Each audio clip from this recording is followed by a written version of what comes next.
Le projet de santé qu'on va vous présenter comporte 267 pages, donc on va effectivement pas présenter le projet de santé en entier ce soir. On a tous autre chose à faire. Simplement, l'objectif est de vous donner un petit peu un aperçu de ce qu'on va essayer de faire tous ensemble pour pouvoir ensuite le consulter. Il sera consultable et on mettra en fin de présentation les liens qui vous permettront de le retrouver sur Internet. La vie de la CPTS, c'est d'abord une vie associative et aujourd'hui, la CPTS, c'est un territoire qui comporte plus de 191 000 habitants, 11 communes, un tiers de la surface de la ville de Montpellier, une association qui aujourd'hui comporte 138 membres sur plus de 1700 professionnels de santé. C'est frappant, j'espère. OK. Nous avons donc un projet de santé qui doit pouvoir répondre aux 6 missions principales qui sont dans les ACI, les accords conventionnels interprofessionnels, que nous signons avec la CPAM et qui nous permettent d'être financés pour mener à bien nos actions. Notre projet de santé à nous, c'est 18 fiches actions qui ont été écrites avec les professionnels de santé, avec à la fois une partie basée sur un diagnostic territorial et puis rédigée par le biais de groupes de travail avec des professionnels de santé du territoire, à l'aide d'interviews pour essayer d'être au plus près à la fois des besoins de santé de la population, mais aussi des besoins des professionnels, de vos besoins donc. Et nous avons, dans notre projet de santé, il a émergé assez rapidement une innovation organisationnelle, une organisation innovante qui est la création d'une cellule clinique. Cellule de soutien, cellule d'appui aux professionnels de santé, qui doit répondre à plusieurs missions, plusieurs objectifs de plusieurs missions dans le projet de santé. Concrètement, la cellule clinique, excusez-moi, elle est au service des professionnels de santé, à votre service. Cette cellule clinique, elle est non encore officiellement construite, c'est un projet. Dans le projet, cette cellule clinique, elle est menée par un médecin,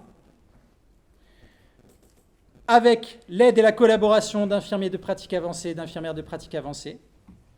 Et dans un second temps, parce qu'elle se développera en plusieurs temps, avec l'aide d'un ou d'une assistante médicale. L'objectif est que les professionnels puissent solliciter cette cellule clinique pour que cette cellule puisse apporter plusieurs éléments. Du soutien à travers la promotion des actions de la CPTS, de l'information, de l'orientation et de l'évaluation pour les patients. Dans cette information, évaluation, orientation, on peut aujourd'hui tout imaginer. Par exemple, la cellule doit pouvoir connaître, ne me sautez pas dessus tout de suite, je vais dire des choses qui vont être importantes, ne me sautez pas dessus, doit pouvoir connaître le nombre de médecins qui sont capables de signer des contrats de médecins traitants sur le territoire jeudi prochain, par exemple.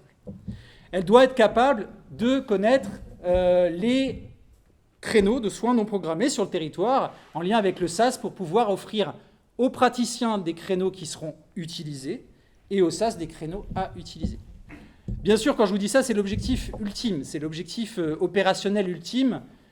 Il y aura énormément d'étapes pour arriver à ça. Et en attendant, la cellule doit pouvoir faire bénéficier des professionnels de la construction de nos parcours. Vous m'arrêtez, s'il y a des notions dans les notions CPTS qui sont un peu floues, on pourra les reprendre après, mais vous pouvez aussi m'interrompre. C'est quoi un SAS ? Alors ça, c'est service d'accès aux soins qui va travailler avec le SAMU, l'hôpital, les pompiers pour organiser en fait les soins d'urgence et les soins non programmés sur le territoire, qui est en cours de construction sur l'Hérault. La cellule doit pouvoir faire de l'évaluation sur des parcours de santé précis. On va vous en présenter 2 sur les 3 que nous avons choisis pour démarrer l'activité de la cellule. Les 3 qui ont été choisis, c'est un parcours endométriose, un parcours trauma de la cheville et un parcours risque de chute. Ces parcours n'ont pas été choisis au hasard, ils ont été choisis parce qu'on a des ressources particulières sur le territoire, parce qu'on a des opportunités, notamment sur le risque de chute particulière avec l'hôpital, avec l'Agence régionale de santé, et parce qu'on a des besoins, en termes d'endométriose, de coordination supplémentaire.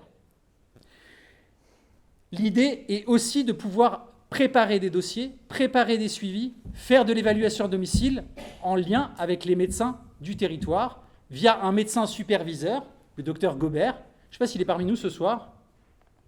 Il devait venir. Docteur Gobert, non, c'est pas grave.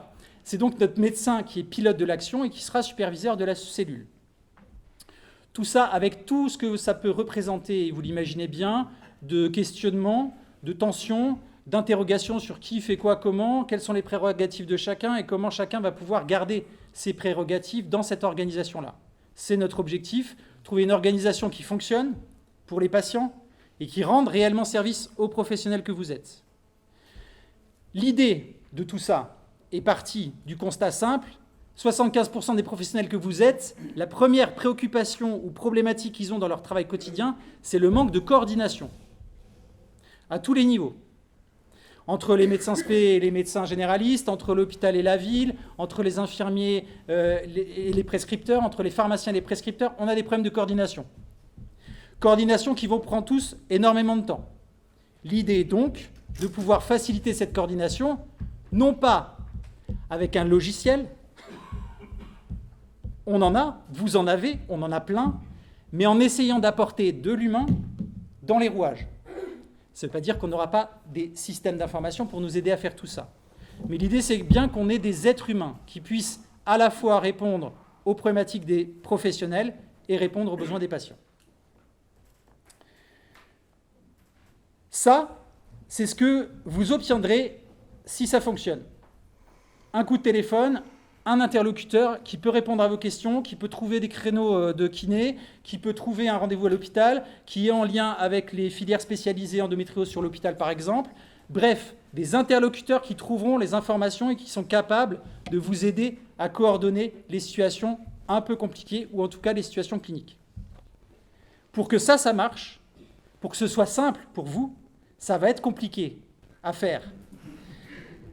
Et évidemment, la première chose qu'on me dit depuis que je suis dans ce métier depuis longtemps, c'est qu'il faut faire simple pour les professionnels de santé. Oui, je suis d'accord. Mais sachez que pour que ce soit simple pour vous, ça va être compliqué à faire. Et je suis sûr que vous en avez l'intuition et que vous comprenez à quel point ça transforme certaines choses.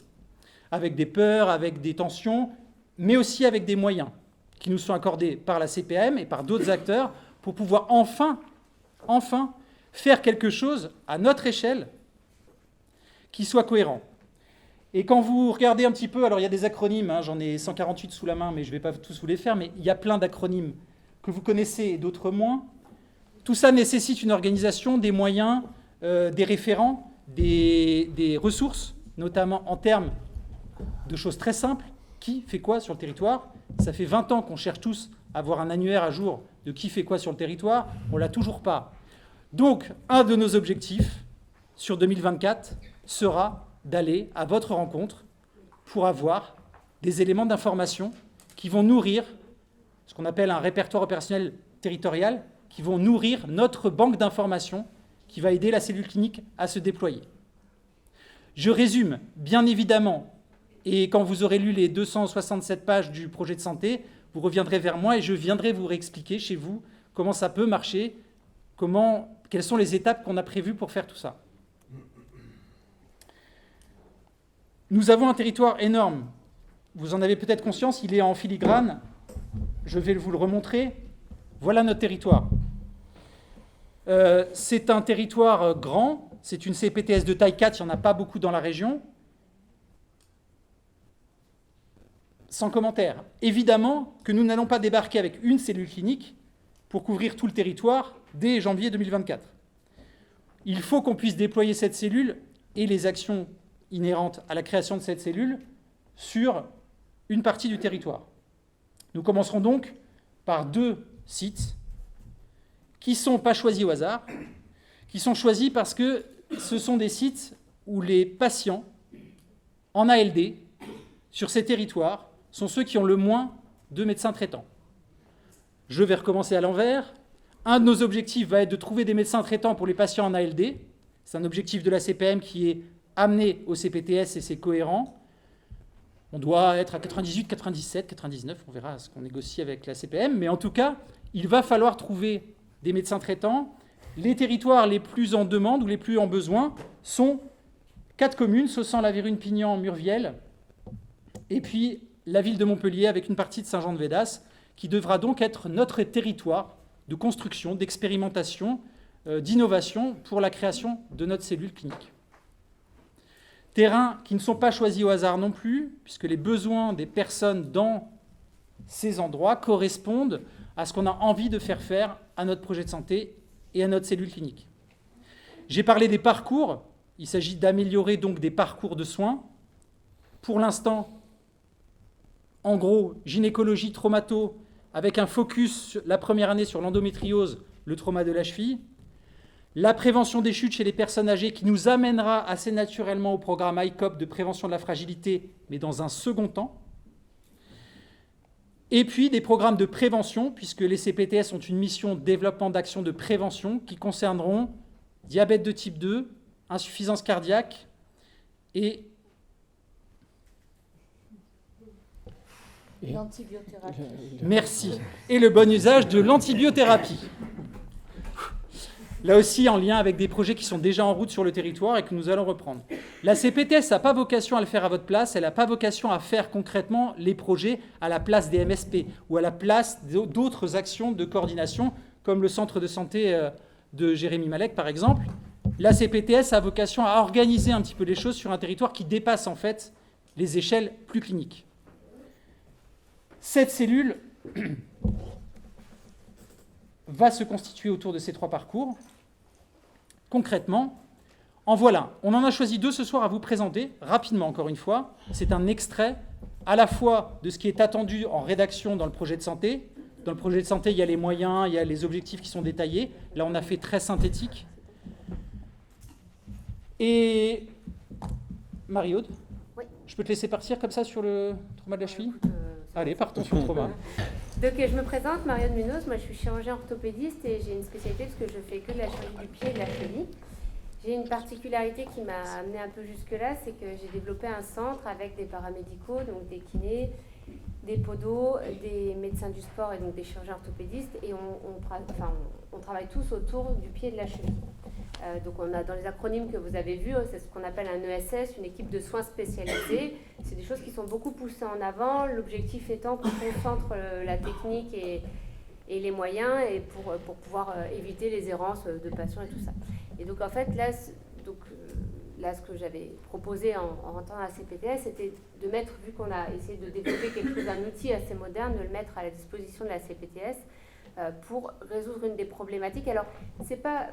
parce que certains vont peut-être le penser, c'est peut-être pas la problématique la plus urgente, mais en tout cas, c'est une problématique qui est facile à identifier, sur laquelle on va pouvoir tester un peu notre modèle pour voir si ça fonctionne et pour l'ouvrir sur plein d'autres chemins cliniques, ce qui est celui du trauma de cheville. Le trauma de cheville, ça remplit quand même beaucoup les cabinets de médecins généralistes, malheureusement. Et nous, quand ils nous arrivent dessus, en fait, on ne sait jamais très bien ceux qui sont vraiment urgents de ceux qui datent d'il y a 2 mois ou de 2 ans ou tout ça. Et donc, en fait, les cellules cliniques, elles vont nous permettre aussi un peu de trier ces patients et de voir les degrés d'urgence, la nécessité de les voir très rapidement ou pas. Donc voilà, c'est vraiment l'idée, c'est de mettre toutes les billes les unes derrière les autres pour bien tester le chemin, pour peut-être après motiver des confrères sur d'autres spécialités ou d'autres problématiques à essayer de développer le chemin. Donc voilà, nous on met le SS, donc qui s'appelle le centre Achille, dont certains ont peut-être déjà entendu parler. Et donc l'idée, c'est de proposer tous les moyens thérapeutiques. Et nous, au sein du centre, on est en train d'essayer de voir comment, justement, quand un patient arrive, comment on le répartit entre le kiné qui peut avoir un accès direct dans les ESS, justement, les kinés qui sont dans ces groupes-là, ils peuvent avoir un accès direct, le médecin du sport, le chirurgien, et que chacun, en fait, soit toujours optimal. C'est-à-dire que le patient qui lui soit présenté, c'est vraiment lui qui devait voir et pas un autre spécialiste. Là encore, la CPTS doit potentialiser des circuits d'information, d'échange d'informations existants et en même temps élargir ces potentialités à l'ensemble du territoire à plus long terme. Juste une parenthèse, 3 parcours, ils ont un point commun, alors ça se discute au niveau clinique, mais ils ont un point commun quand même, ce sont des problématiques systémiques.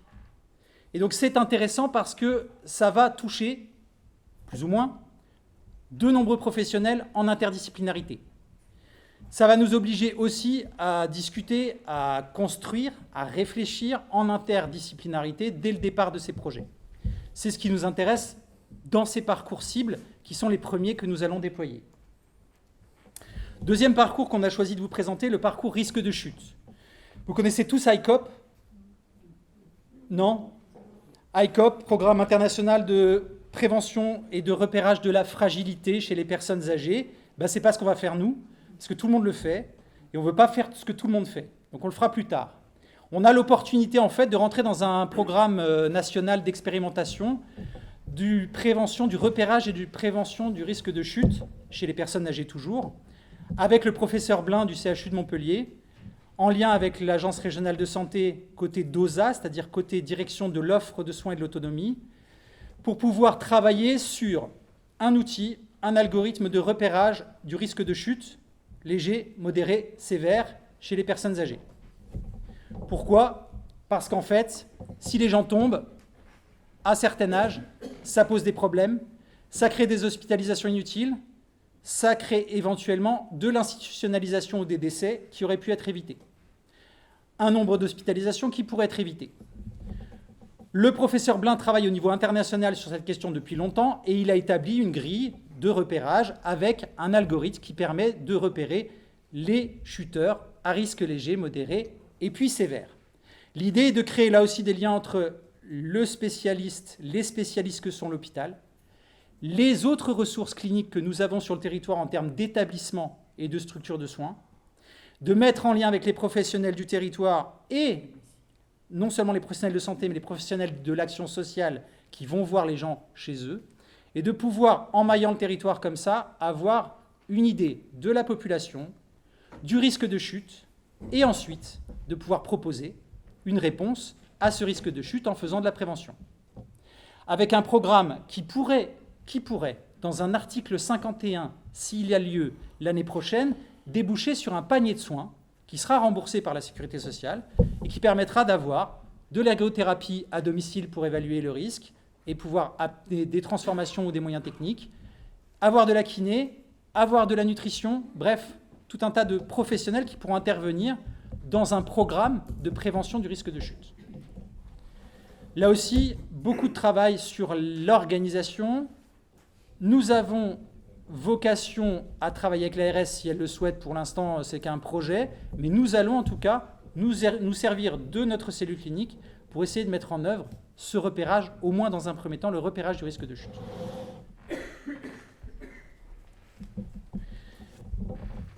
On ne va pas faire le détail. Je ne vais pas vous le lire non plus, et puis peut-être c'est trop petit pour que vous le lisiez au fond, et c'est fait exprès. C'est fait exprès. Voilà, ça c'est les 6 missions d'origine de la CPAM dans le cadre des ACI que nous signerons pour être financés pour la CPTS. Nous avons 2 missions transversales qu'on a voulu continuer, qui sont la communication et le diagnostic territorial. Pour la bonne et simple raison que, vous verrez, dans le projet de santé, il y a un diagnostic qui est épais comme ça, il n'est pas satisfaisant. Les données qu'on a sont incomplètes, insuffisantes. Évaluer les besoins de santé, ça reste partiel et incomplet. Donc l'idée, c'est de continuer dans la CPTS avec toutes les informations qu'on va pouvoir utiliser, affiner notre diagnostic territorial à une échelle pas trop grande. On n'arrive pas à le faire au niveau national, c'est normal, même au niveau régional ou au niveau départemental, c'est trop gros. Au niveau de la CPTS, peut-être qu'on aura de quoi affiner nos diagnostics et pouvoir, là aussi, faire évoluer le projet de la CPTS en fonction des éléments que nous recueillerons et que nous travaillerons tout au long de la vie de la CPTS pour améliorer notre diagnostic territorial. La communication, un petit mot quand même. 1700 professionnels, vous êtes 94 ce soir, on a 138 membres. Voilà. La communication, ça veut dire créer une stratégie de communication qui permette de parler aux professionnels de santé et leur dire voilà ce qu'on va faire, voilà ce qu'est une CPTS, voilà ce que ça n'est pas. Et nous sommes tout à fait ouverts tout à l'heure pour répondre à toutes vos questions, toutes les craintes. En adhérant à la CPTS, vous adhérez à une association 10 € par an. Ça ne vous pose aucune contrainte aujourd'hui. Ça vous permet d'échanger, de partager et de travailler ensemble et il y a tout un aspect qu'on développera sur l'amélioration de la qualité de vie des professionnels, l'accompagnement des professionnels de santé qui s'installent sur le territoire notamment, en proposant des choses que vous découvrirez, je laisse le suspense, dans le projet de santé quand vous l'aurez. Les violences aussi. Les violences. Volontairement, nous avons fait court. On connaît vos boulots et moi je connais bien vos travaux et votre travail. On ne va pas faire plus long ce soir. Place aux questions. Il n'y a pas de questions taboues, allez-y. Franchement, on est là pour répondre. Ici, vous avez le bureau de la CPTS. Les membres du conseil d'administration sont dans la salle et ils pourront éventuellement répondre à vos questions. Et puis en fonction de l'heure, à 22h, on s'arrêtera de toute manière, mais en fonction des questions, on pourra de nouveau boire un verre et grignoter après. Il n'y a pas de micro, donc portez la voix, nous vous écoutons. Et avant, merci à tous d'être là. Et j'en profite pour afficher ceci, que je laisserai pendant qu'on échange.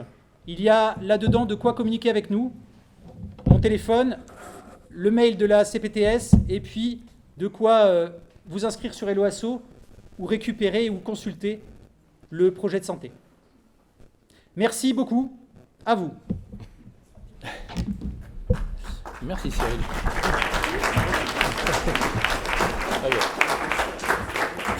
Une question peut-être ? Non, on va attendre. Oui. Merci pour tout ce travail. J'ai deux questions. Je vais commencer par une. C'est quelle articulation il va y avoir entre la cellule et le DAC, par exemple, le dispositif d'appui à la coordination? Et bum. Alors attends, qui c'est qui a préparé la réponse? Non, c'est très bien. Moi, j'en ai une. Vas-y, c'est toi le DAC, c'est toi. Ah non, mais t'as raison. Tout le monde sait ce que c'est le DAC ? Non. Voilà. Elle est là, la réponse. C'est tout. J'ai pas de réponse supplémentaire. C'est un dispositif qui est chargé de vous aider à accompagner les situations complexes sur le territoire à votre demande. Ça pourrait ressembler à une cellule clinique, mais ça n'en est pas une. Et nous ne ferons pas le même travail. Enfin, on le fera en complémentarité dans le sens où le DAC départemental sera un de nos moyens et une de nos orientations vers lesquelles nous pourrons emmener certaines situations. Mais nous ne ferons pas de complexité et nous ne ferons pas de tout venant, tout âge, toute pathologie, comme c'est le cahier des charges des DAC. Après, ça reste à construire, mais le DAC étant en construction, on avancera avec eux en complémentarité. Est-ce que c'est un peu envisageable que vous, par exemple, vous ayez les thématiques là, que vous avez citées, des parcours, et c'est quelque chose comme ça, vous allez plutôt accompagner ce genre de parcours endométriose, plutôt à ces sujets-là, vous allez répondre? Oui, on part sur des parcours. D'abord, on part sur un territoire donné et sur ces 3 parcours-là. On va développer après. Mais effectivement, on est plutôt sur l'organisation de parcours cliniques que de travail global sur la complexité. Il faut quand même qu'on essaie de faire quelque chose de relativement concret, de relativement faisable. C'est-à-dire que si on part sur une cellule clinique qui doit s'occuper de toute la santé, de toute la population, on n'y arrivera jamais. Donc on va partir sur des parcours de soins bien précis, faciles, qu'on pourra organiser. Une fois que ces parcours seront organisés, qu'on aura testé, qu'on verra comment ça fonctionne, à ce moment-là, on pourra élargir à d'autres parcours, à d'autres pathologies, à d'autres catégories d'âge. Mais ça se fera dans un second temps quand on arrivera à faire fonctionner déjà ces parcours-là.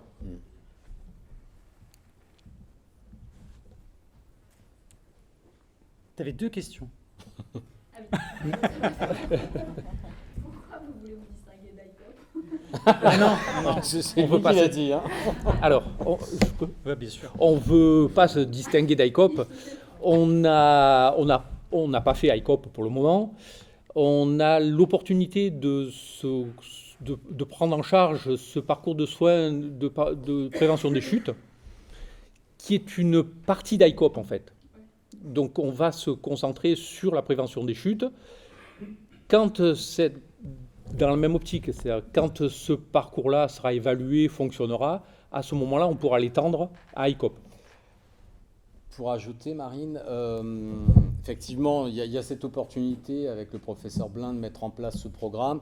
Et bon, ça a l'air de plutôt bien s'organiser. Ce qui n'empêche que si ICOP est déjà développé sur certains territoires de la CPTS, comme c'est le cas par exemple dans notre centre de santé, on ne va pas abandonner ICOP pour autant. Hein. Voilà, c'est vraiment deux choses différentes. Après, localement, voilà, ça n'a rien à voir. Développer ICOP sur le territoire de la CPTS, ce n'est pas prévu dans un premier temps par Ça peut s'articuler, ça peut s'inscrire dedans, quoi. Ça pourra, Ça dans devra. un second temps, Ça devra. ça va Ça s'articuler. Oui. devra, ouais. On s'est engagé avec l'Agence régionale de santé à développer ICOP à partir de 2025. Oui, Oui, il se trouve que je suis généraliste sur Pignan, qui avait l'air d'être cœur de cible au niveau de la déclaration de médecins traitants. Nous, on a perdu, heureusement, elles ne sont pas mortes, 2 médecins qui sont partis à la retraite. Ouais. On est 2 cabinets où on est 6, enfin 3 et 3.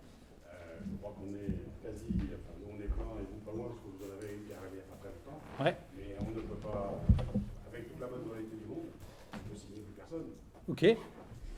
C'est noté. On peut faire tout ce qu'on veut, à moins que vous nous envoyiez des nouveaux toolkits sur Pignan, ce sera pas possible. Ça fait vrai, pour moi, c'est un peu plus. Oui, alors, Et pareil pour les soins non programmés. Nous, on a en plus un secrétariat sur place, donc on prend nos soins non programmés en plus sur nos plannings. Et c'est impossible de prendre Alors- des soins non programmés qui viennent d'ailleurs. oui, non, mais on n'a pas dit qu'on allait vous obliger à prendre des soins non programmés et à prendre des Non, patients. C'est juste pour vous dire que c'est un C'est un vœu pieux, oui. Hein. On va essayer de repérer s'il y a des médecins qui peuvent encore prendre des patients et si certains médecins peuvent laisser à disposition des créneaux. S'il n'y en a pas, ben, si personne ne peut le faire, on le fera remonter et puis voilà. Sachez qu'aujourd'hui, enfin hier soir à 20h, il y avait 1205 patients sur le territoire en ALD qui n'ont pas de médecin traitant. C'est ça les vrais chiffres. 1205 sur l'ensemble du territoire. Ouais, mais il faudrait donner envie aux jeunes de s'installer. Or, nos conditions actuelles sont catastrophiques. Complètement. On va faire une grève le 13 octobre. Ouais. On en a tous ras-le-bol. Ouais. Donc les jeunes n'ont pas du tout envie de venir. Ils se regardent leur propre nombril. Ils se disent pourquoi les généralistes ne s'installent plus. Qu'est-ce qu'on va faire pour que les médecins généralistes ils aient travaillé et ils aient envie de s'installer. Parce que les jeunes, ils appartent quelque part. Oui, je suis d'accord. Mais deux choses. Quand on interroge vos collègues, vous ou d'autres, qu'est-ce qu'il faut pour que vous ayez plus de temps pour bosser? Non, c'est pas un débat que je lance. Il se trouve que vous, comme les patients, la chose que vous demandez le plus, c'est du temps pour faire de la clinique.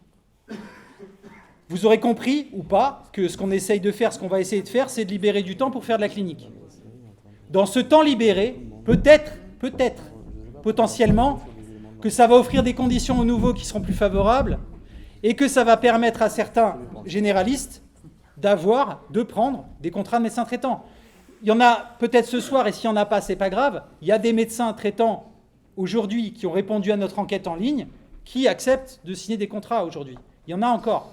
Et effectivement, si les patients sont à 50 km, il va falloir trouver des solutions. Mais en tout cas, on n'est pas... non, j'ai envie de dire, on va tenter des trucs.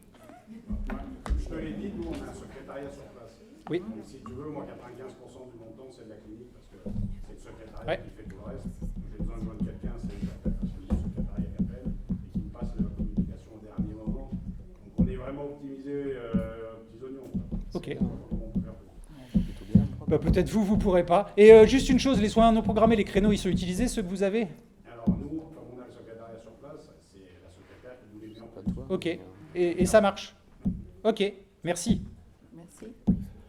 D'autres questions, remarques, suggestions? Oui. Est-ce que vous allez envisager de la téléconsultation, de la télémédecine, télésoins, voilà, est-ce que vous prévoir... Armand, lève la main, Armand. Armand Barre qui est ici, médecin, Notre généraliste, spécialiste numérique. spécialisé en médecine interne, et le numérique. pilote de l'action développement de la télémédecine sur le territoire, évidemment, avec tout ce que ça comporte de questionnement aussi, et le fait que vous aurez bien compris qu'on essaye de mettre de l'humain au centre de nos actions. Oui, bien sûr, qu'il va falloir développer la télésurveillance, la téléconsultation, la téléexpertise sur le territoire. Évidemment, il y a des endroits qui en auront besoin, et on a juste à le faire intelligemment et de façon coordonnée. Oui, ça fait partie des actions. C'est la fiche numéro 4.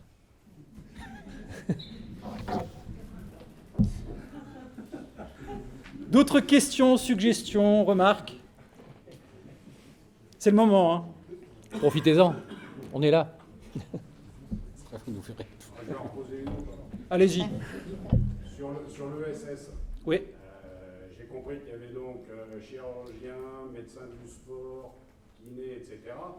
Ça donne un peu l'impression d'être un truc un peu fermé, pas trop ouvert. On envoie un patient, Non, c'est- par la machine. J'exagère exprès. Hein. vous êtes- Mais c'est vrai que peut-être ce qui serait intéressant, c'est de faire participer, en tout cas nos confrères kinés, à l'expertise de l'ESS, pour que, parce que les patients autant ils sont bien d'accord pour aller voir le chirurgien dans telle ou telle clinique. Après, par contre, pour leur rééducation, s'il faut qu'ils retournent à Saint-Jean-des-Lalas, à Saint-Roch, Non, c'est ce que- c'est- millénaire, je ne vais pas tous Ouais. les citer, mais bon. Non, mais c'est ce que je me suis dit en vous présentant. En plus, je me suis dit, t'as parlé de l'aval et pas de l'amont, et pas de l'aval, enfin bref. Effectivement, non, l'ESS, c'est pas un truc fermé. Justement, on l'a conçu pas pour emprisonner les patients, mais pour faire une plateforme de technicité et de connaissances. Et en fait, là, justement, on travaille sur toutes les filières d'aval, et là, on est en train de présenter des formations au kiné, hein, parce qu'entre autres, il y a eu l'accès direct qui s'est beaucoup ouvert. Alors, l'accès direct qui a été très contraint, hein, parce que pour avoir un accès direct, il faut être dans un centre et tout ça. Mais l'idée, c'est de se connecter avec plein de cabinets de kiné, pas pour leur donner nos façons de faire, mais pour qu'on ait un langage commun. Ça, c'est, je ne sais pas si j'étais à une réunion précédente, je ne sais pas si les gens m'avaient entendu en parler, mais je trouve qu'aujourd'hui, les patients, ils sont très perdus parce qu'on utilise tous des mots différents. Et en fait, l'idée, c'est d'uniformiser notre langage pour que les patients ils puissent passer d'un système à l'autre et qu'ils n'aient pas l'impression d'être perdus. Pour moi, c'est une grande cause d'errance médicale. Et là, j'en ai eu un encore magnifique aujourd'hui qui m'a envoyé un mail. Il m'a dit, vous comprenez, faut que je vous voie, j'ai très peur, je comprends plus rien. Il y en a un, il m'a dit, j'ai un ongle incarné, l'autre un panari, et le troisième m'a même dit que j'avais une infection. Bon, ok, en fait, vous avez trois fois la même chose. Mais en fait, ce mail, il est mythique, moi je l'adore. Et en fait, il nous montre une chose, c'est qu'en fait, on est pressé, on va vite, on utilise chacun nos termes, et que le patient au milieu, en fait, il a entendu 3 trucs et il n'a rien compris. Et en fait, non, c'est vraiment pas un truc fermé. Nous, notre idée, c'est simplement que c'est un endroit où on va pouvoir rechecker les diagnostics et renvoyer les gens sur le territoire. De toute façon, je vais vous dire, à l'ESS, on a 2 kinés. Donc avec 2 kinés, on ne va pas soigner la ville, ça c'est clair et net. Par contre, quand il y aura des cas difficiles, quand il y aura des gens, des médecins qui nous enverront en disant j'ai pas de kiné autour de moi qui peuvent le prendre, là il faut le prendre vite, et nous, notre idée, c'est de dire on les prend, on check, on fait le bilan et on renvoie parce qu'on a des filières et on sait vers qui on va pouvoir le renvoyer. Si par exemple dans votre zone il n'y a pas beaucoup de kinés et on est en train de travailler notre maillage et qu'on arrive à travailler notre maillage, peut-être que dans votre zone il n'y en a pas, mais peut-être qu'au bord de votre zone il y aura quelqu'un qu'on connaîtra à qui on pourra l'envoyer. Donc voilà, donc c'est travailler le langage pour que les patients arrêtent de errer comme ça avec des espèces de faux diagnostics et se balader, et travailler le maillage pour que entre nous on se connaisse et on puisse savoir vers qui on envoie. Mais c'est pas le but, c'est pas du tout. Je vois bien à quoi vous faites référence, et c'est pas du tout l'objectif. Non, c'était une question. Non, mais parce qu'on en a connu, hein, des trucs, des espèces de centres de concentration de patients, on connaît. Ça arrive. Et ce qu'on vient de dire là. Si vous voulez. Et une autre question, une petite dernière, c'est la coordination entre CPTS et MSP. Est-ce que les décisions de la CPTS, par exemple de l'endométriose, Non. obligatoirement des Mais non. MSP? On va pas vous obliger. Alors, Non.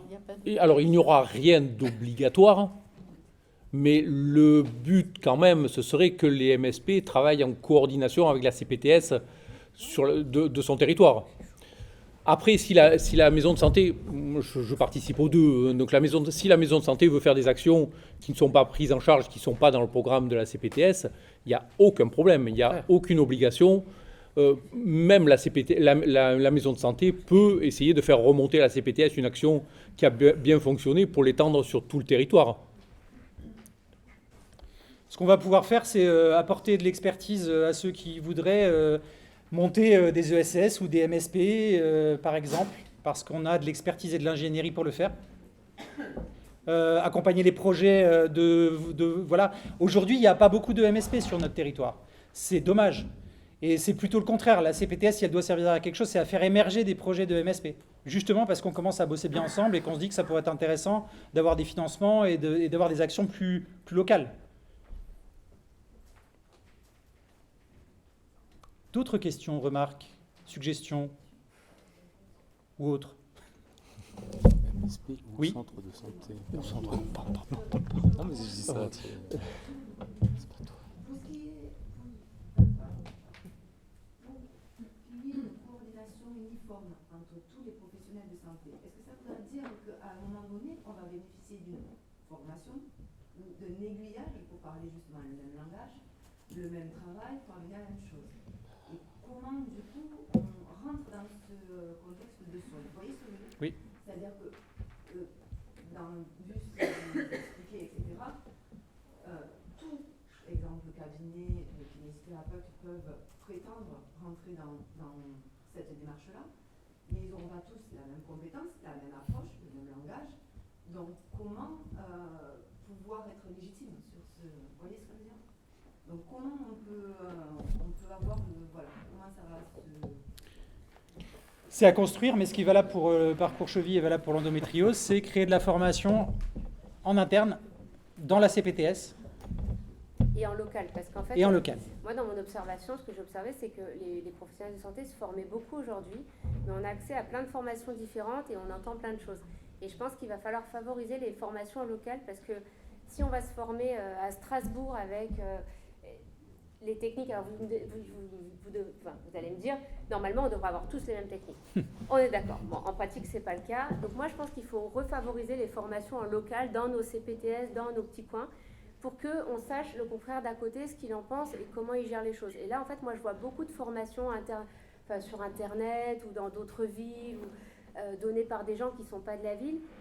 C'est bien, parce que ça amène de l'air frais, mais le problème, c'est que ça peut perturber un peu le langage entre nous, alors que nous, on est dans la même CPTS. En fait, en gros, on soigne les mêmes patients sur le même territoire. Donc moi, là, ce que je vais essayer de... On y travaille là au centre, on veut essayer de développer des formations en local, mais de proche en proche, quoi.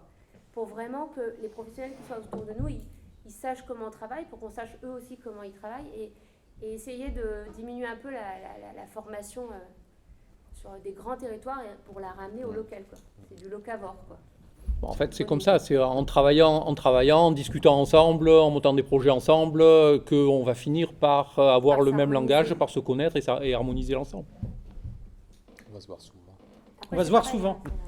hein, faut y travailler. Désolé. L'idée dans le projet de santé, c'est la fiche, je ne sais plus, vous verrez. Non, je les connais pas par cœur. Développer un programme de formation selon le besoin des professionnels du territoire, par les professionnels du territoire, pour les professionnels du territoire, c'est un des objectifs de la CPTS. Vous recevez tous, je ne sais pas combien de centaines d'offres de formation en ligne sur le territoire, enfin, vous recevez dans vos boîtes mail par des organismes nationaux, parfois pas forcément très compétents ou spécialisés. Notre objectif est d'apporter cette possibilité de faire de la formation locale. D'autres questions? Oui. Si on a le temps, ce soir. Possible.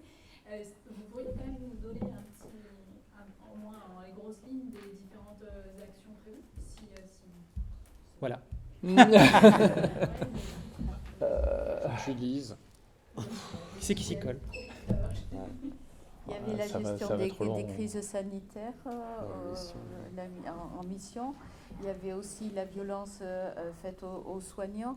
On était sur le programme de dépistage des complications du diabète de type 2. Il y avait la communication. Après, il y a favoriser l'accès aux soins, l'accès aux médecins traitants. Il y a essayer de trouver des médecins traitants pour les patients en ALD qui n'en ont plus, ou pas. Participer à l'organisation des soins programmés. Donc, il y a beaucoup de choses qui sont en lien avec la cellule clinique. Le développement de la télémédecine fait partie aussi de la mission 1 et la mission 2. On a une mission obligatoire qui est la mission 4, qui est travailler, là aussi on vous sollicitera forcément, et les élus, travailler sur la rédaction d'un plan de gestion de crise sanitaire exceptionnelle, avec les 5 grands risques. Donc on travaillera sur le territoire, on fera des plans, des formations, et puis on répétera tous ensemble. On essaiera d'en faire quelque chose de créatif, rassembleur. Les 3 parcours cliniques, endométriose, trauma de la cheville et risque de chute, qui sont les premiers parcours qui sont amenés à se développer en 2024. Il y en aura d'autres par la suite. 3 parcours de prévention, repérage des personnes potentiellement diabète de type 2, grâce à l'hémoglobine glyquée. Donc c'est très spécifique là aussi pour être en complémentarité avec d'autres programmes et ne pas faire concurrence en fait avec d'autres programmes de prévention. Les repérages et prévention des complications de l'insuffisance cardiaque grâce à Valérie Massia qui est là. Tu peux lever la main Valérie. Voilà, pharmacienne à Ovalie qui a des bonnes relations avec le CHU. Donc on va travailler avec le CHU notamment avec une lettre de sortie pour les patients et leur traitement d'insuffisance cardiaque. Bref, il y a beaucoup de choses qui rejoignent aussi le travail de notre cellule clinique.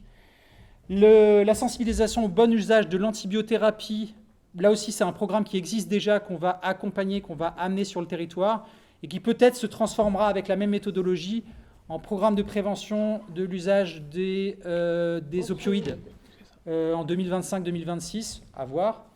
Et puis, les deux dernières sont importantes, c'est des missions optionnelles, mais on a mis des actions dans les missions optionnelles. C'est l'accompagnement des professionnels et l'amélioration de la qualité et de la pertinence des soins.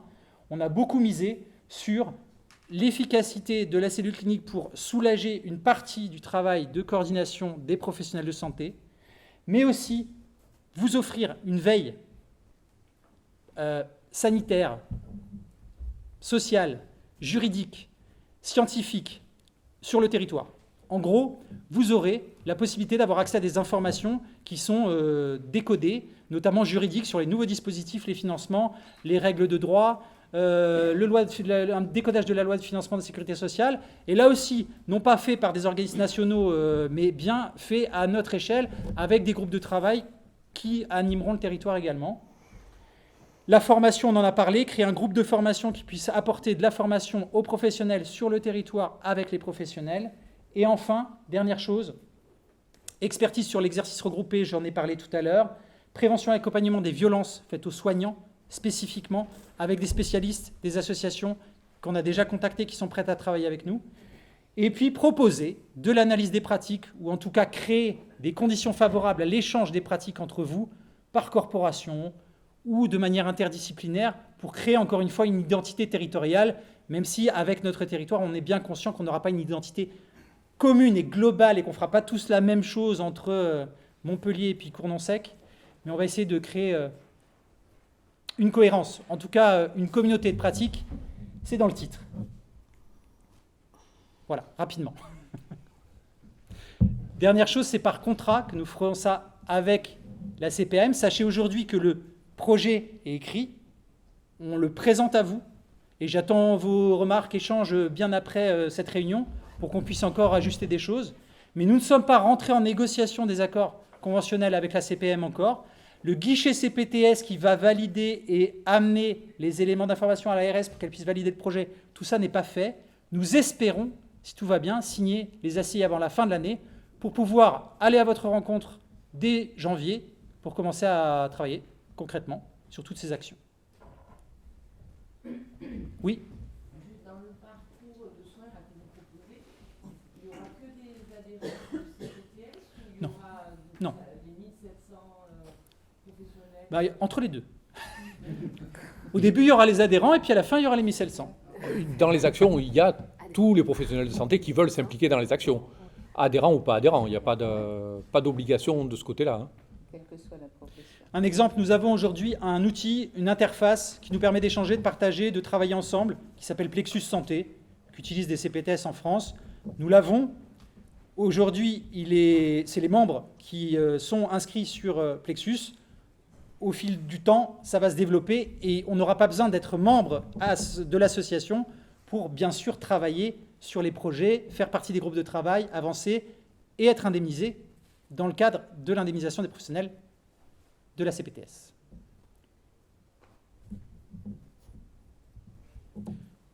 D'autres questions, remarques, suggestions?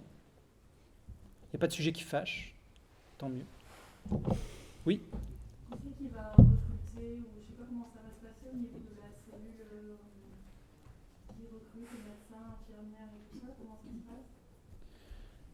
Alors, le médecin, ça sera un médecin volontaire qui participe à la CPTS. Après, si on doit recruter une personne ça sera sur des missions ça sera sur des missions, et donc après, ça se décidera au niveau du conseil d'administration de l'association. Et ça sera de toute façon, s'il y a quelqu'un qui est embauché pour des missions, ça sera de toute façon validé après par l'ensemble de l'association, par l'Assemblée générale.